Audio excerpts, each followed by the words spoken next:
பத்திரிகையாளர் சங்கத்தின் சார்பில் மிக எழுச்சியோடு நடைபெற்றுக் கொண்டிருக்கக்கூடிய, குறிப்பாக 3ஆம் ஆண்டாக கர்நாடக தமிழர்களால் கொண்டாடப்படும் ஒரு நிகழ்ச்சியாக மாறியிருக்கும் தமிழ் புத்தக திருவிழாவிற்கு வருகை தந்திருக்கும் உங்கள் அனைவரையும் வருக வருகை என்று வரவேற்கின்றேன். இந்த நிகழ்ச்சி நிறைவு நாள் நிகழ்ச்சி, இது நிறைவரங்கம். இந்த விழாவிலே கர்நாடகத்தில் தமிழ் மொழிக்கும் தமிழருடைய நல்வாழ்விற்கும் மிகப்பெரிய தொண்டாற்றிய சான்றோர் பெருமக்களை சிறப்பு செய்யும் கர்நாடக தமிழ் விருதுகள் வழங்கப்பட இருக்கின்றன. இந்த நிகழ்வில் கலந்து கொள்ள ஷிமோகா, பத்ராவதி, மைசூர், கோலார், தங்கவயல் போன்ற கர்நாடகத்தின் பல்வேறு பகுதிகளில் வருகிறந்திருக்கும் எல்லோரையும், மங்களூர் போன்ற பல்வேறு பகுதிகளில் வருகிறந்திருக்கும் எல்லோரையும் வருக வருகை என்று மீண்டும் ஒருமுறை வரவேற்று, இந்த நிகழ்ச்சியில் கர்நாடக தமிழ் விருதுகளை வழங்க வருகிறந்திருக்கும் நம்முடைய கர்நாடக தமிழர்களால் கொண்டாடப்படும் மிகச்சிறந்த IAS அதிகாரியாக விளங்கக்கூடிய பெங்களூர் குடிநீர் வடிகால் வாரியத்துடைய தலைவரும் பெங்களூரின் தாகம் தணித்த பெருமைமிகு தமிழருமான டாக்டர் வி. ராம்பிரசாத் மனோகர் ஐயா அவர்களை மேடைக்கு வருமாறு அன்போடு அழைக்கின்றேன். எனதருமை தொப்புள் கொடி தமிழ் சொந்தங்களே,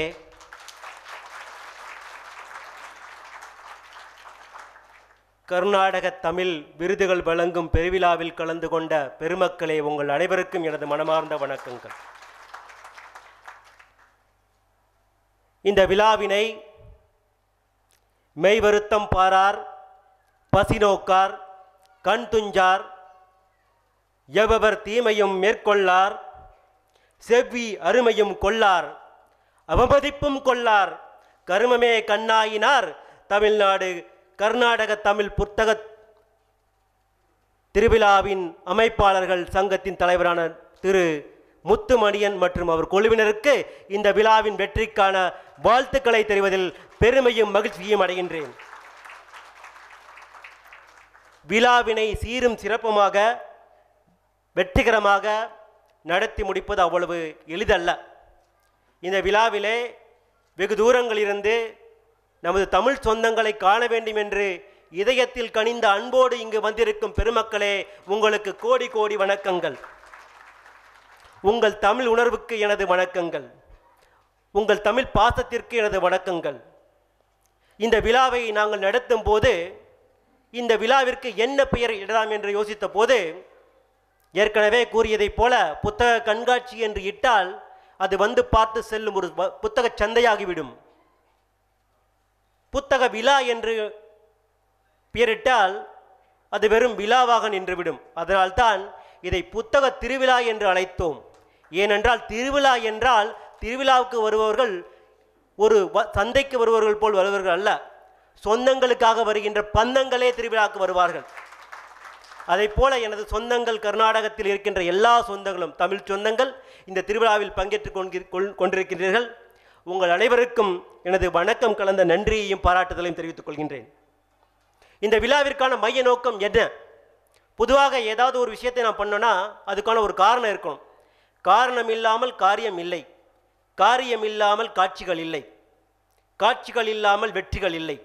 அந்த காரணம் என்ன என்று யோசித்த போது அதை உங்களுக்கு தெளிவாக விளக்க வேண்டும் என்றால் ஒரு சிறு கதையை சொல்ல விரும்புகின்றேன்.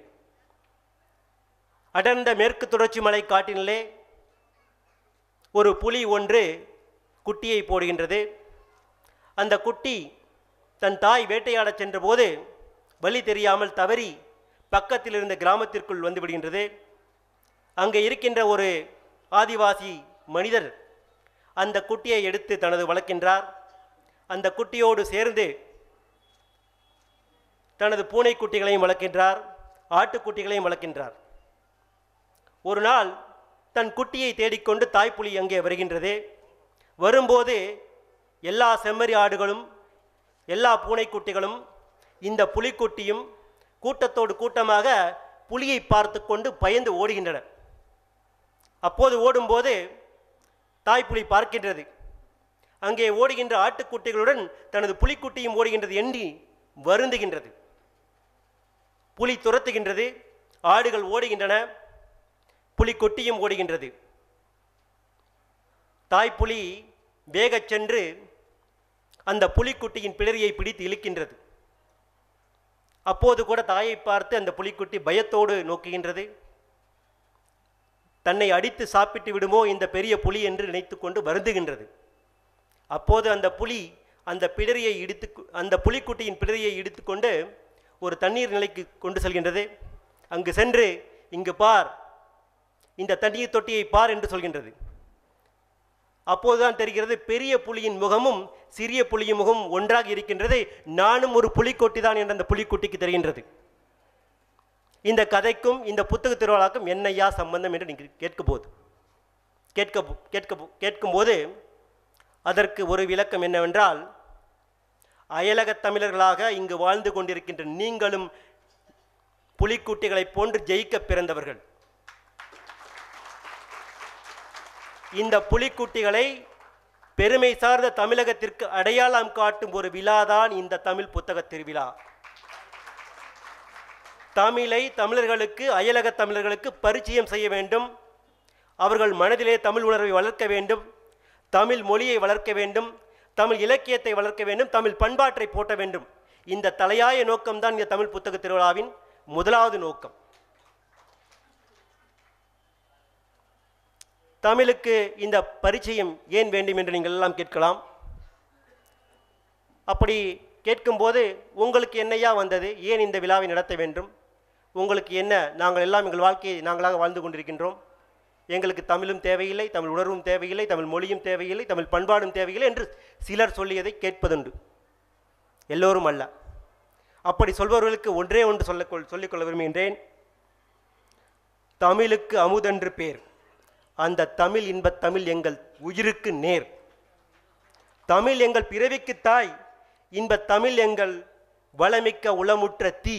இந்த தாய்க்கு சேவை செய்வதில் இந்த பிள்ளைகள் பெருமை அடைகின்றோம்.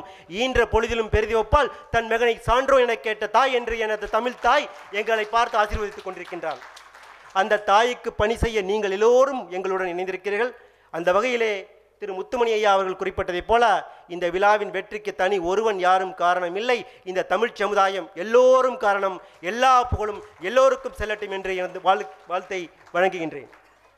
மேலும் தமிழ் மொழியை ஏன் கற்க வேண்டும்? நமது கர்நாடகத்திலே அயலக தமிழர்களிடையே பெரும்பாலான மக்களிடையே ஆங்கில மொழி மோகம் இருக்கின்றது. தமிழகத்திலும் இருக்கின்றது, அயலக தமிழர்களும் இன்னும் அதிகமாக இருக்கின்றது. ஏனென்றால் நாம் இங்கு வாழ வந்திருக்கின்றோம், இங்கு வாழ்க்கைக்காக நாம் போராட வந்திருக்கின்றோம். இந்த சமயத்திலே நான் ஏன் தமிழ் மொழியை என் குழந்தைகளுக்கு கற்றுக் கொடுக்க வேண்டும்? இங்கு இருக்கின்ற ஏதோ ஒரு மொழியை கற்றுக்கொள்ளட்டும், அல்லது தமிழ் மொழியை விட்டு ஆங்கில மொழியை கற்றுக்கொள்ளட்டும் என்று பெரும்பாலான பெற்றோர்கள் என்னையும் சேர்த்து நினைத்து கொண்டு தான் இருந்தோம். ஆனால் அந்த வகையிலே தமிழ் மொழிக்கும் மற்ற மொழிக்கும் உள்ள வித்தியாசம் என்னவென்று சில விஷயங்களை கூற விரும்புகின்றேன். அப்போதுதான் இங்கே கூடியிருக்கின்ற தாய்மார்களுக்கும் தந்தைமார்களுக்கும் பெற்றோர்களுக்கும் பெரியோர்களுக்கும் சிறியோர்களுக்கும் தமிழ் மொழியை நாம் ஏன் பயிற்றுவிக்க வேண்டும் என்ற கருத்து விளங்கும். பொதுவாக ஆங்கிலத்தில் குழந்தைகளுக்கு பாடம் எடுப்பார்கள். அந்த பாடத்திலே rain rain go away, little Johnny wants to play, இந்த ரைம்ஸை பெருமையாக பெற்றோர்கள் கேட்டு மகிழ்வதுண்டு. நமது நாடில் மழை இல்லை என்றால் பஞ்சம் வந்துவிடும். அப்படிப்பட்ட ஒரு நாட்டிலே ரெயின் ரெயின் கோ அவே என்று அவர்களுக்கு சொல்லிக் கொடுத்தால் அவர்கள் வாழ்க்கை என்னவாகும்? அதனால்தான் வள்ளுவர் கடவுள் வாழ்த்துக்கு அடுத்த நிலையிலே மழையின் சிறப்பை வான் சிறப்பு என்று ஒரு அதிகாரம் வைத்து வழங்கினார். அவர் வழங்கிய ஒரே ஒரு குறள், நீரின்றி அமையாது உலகனின் யார் யாருக்கும் வானின்றி அமையாது ஒழுக்கு. இந்த குறளின் அர்த்தம் என்னவென்றால், நீர் என்றால் இந்த உலகமே இல்லை, மழை இல்லை என்றால் இந்த உலகமும் இல்லை. மழை தவறினால் ஒழுக்கம் கெடும். ஒழுக்கம் எப்படி கெடும்? மழை இல்லை என்றால் பஞ்சம் வரும், பஞ்சம் வந்தால் பசி வரும், பசி வந்தால் பட்டினி வரும், பசியும் பட்டினியும் இருக்கின்ற நாட்டிலே திருட்டும் குற்றங்களும் நிறைந்துவிடும். அப்போது உலகமே உய்ய முடியாது என்று வள்ளுவர் சொல்லியிருக்கின்றார். இந்த கருத்தியலை சிறு மக்களிடையே கொடுக்க வேண்டும் என்று நினைத்த வள்ளுவன் தமிழ் சமுதாயத்தை சார்ந்தவன். நீங்களும் அந்த தமிழ் சமுதாயத்தில் தான் இருக்கின்றீர்கள். அந்த குழந்தைகளுக்கு தமிழை கற்றுக் கொடுப்பதன் மூலம் உலகின் மாண்புகளை அவர்களுக்கு நாம் புரிய வைக்க முடியும். அதைவிட மிகவும் முக்கியமான விஷயம், இன்றைய தலைமுறையிடம் தன்னம்பிக்கை குறைவாக இருக்கின்றது, தைரியம் குறைவாக இருக்கின்றது. எடுத்ததற்கெல்லாம் தற்கொலை செய்து கொண்ட ஒரு பழக்கம் வந்துவிடுகின்றது. இதற்கு காரணம் நமது கல்வி அமைப்பு முறை அவர்களுக்கு தைரியத்தை போதிக்கவில்லை. அதற்கும் தமிழ் இலக்கியத்தில் தைரியத்தை போதிப்பதற்கு பாடல்கள் இருக்கின்றன. பாரதி பாடல் வழங்கினான். எப்படி வழங்கினான்? அச்சமில்லை அச்சமில்லை அச்சமென்பதில்லையே, இச்சகத்து உள்ளோரெல்லாம் எதிர்த்து நின்ற போதிலும் அச்சமில்லை அச்சமில்லை அச்சமென்பதில்லையே. இந்த உலகமே எதிர்த்து நின்றால் கூட நான் தைரியமாக எதிர்கொள்கின்ற தன்னம்பிக்கையை ஊட்டுவது தமிழ் இலக்கியம். அப்படிப்பட்ட தமிழ் இலக்கியத்தை நமது குழந்தைகள் படிக்க வேண்டும். அப்போதுதான் தமிழ் சமுதாயம் சிறந்த சமுதாயம் வர முடியும். அந்த ஒரு உயர்ந்த நோக்கத்தோடு தூர பார்வையோடு இந்த விழாவை நாங்கள் எல்லோரும் நடத்தி கொண்டிருக்கின்றோம். பொதுவாக அயலக தமிழர்களிடையே தன்னம்பிக்கை குறைவு ஏற்படுகின்றது. ஏனென்றால் பொதுவாக நாம் சொந்த வீட்டில் இருந்தோன்னா ரொம்ப தைரியமாக இருப்போம். அடுத்த வீட்டுக்கு போனோடனே நம்மளுடைய தன்னம்பிக்கை குறைஞ்சிரும். ஏன்னா அங்கே இருக்கிறவன் என்ன பண்ணுவான் தெரியாது அப்படின்ற ஒரு பயம். அந்த பயம் உங்களுக்கு போக வேண்டும். ஏன் போக வேண்டும்? ஏன் போக வேண்டும் என்றால் பயம் போனால்தான் வெற்றி அடைய முடியும். இன்றைய குழந்தைகளிடம் வெற்றியடையாமல் இருப்பதற்கு முக்கிய காரணம் பயம். அந்த பயத்தை போக்க வேண்டால் தன்னம்பிக்கை வர வேண்டும். தன்னம்பிக்கை வர வேண்டும் என்றால் என்ன பண்ண வேண்டும்? நமது தமிழ் இலக்கியத்தை போதிக்க வேண்டும். அங்கு தமிழ் இலக்கியத்தை போதித்தால் அவர்களுக்கு தன்னம்பிக்கை தருகின்ற பல பாடல்கள் இருக்கின்றன. பாரதியின் பாடல்கள் அதுக்கு சான்று. மேலும் நமது வரலாறு, தமிழ் வரலாறு, தமிழர்கள் வரலாறை ஏன் படிக்க வேண்டும்? புதைந்து கிடைக்கின்ற பல சின்னங்களை நாம் எடுத்துக்கொண்டிருக்கின்றோம். ஏன் புதைந்து போன வரலாறை மீட்பெடுப்பதில் நமக்கு என்ன லாபம்? வரலாறுகளை மீட்டெடுக்க வேண்டும். இல்லை என்றால் நமது வரலாறுகள் புதைக்கப்படும். புதைக்கப்பட்ட வரலாறுகள் மறைக்கப்படும். அப்படித்தான் நமது வரலாறு புதைக்கப்பட்டிருக்கின்றது.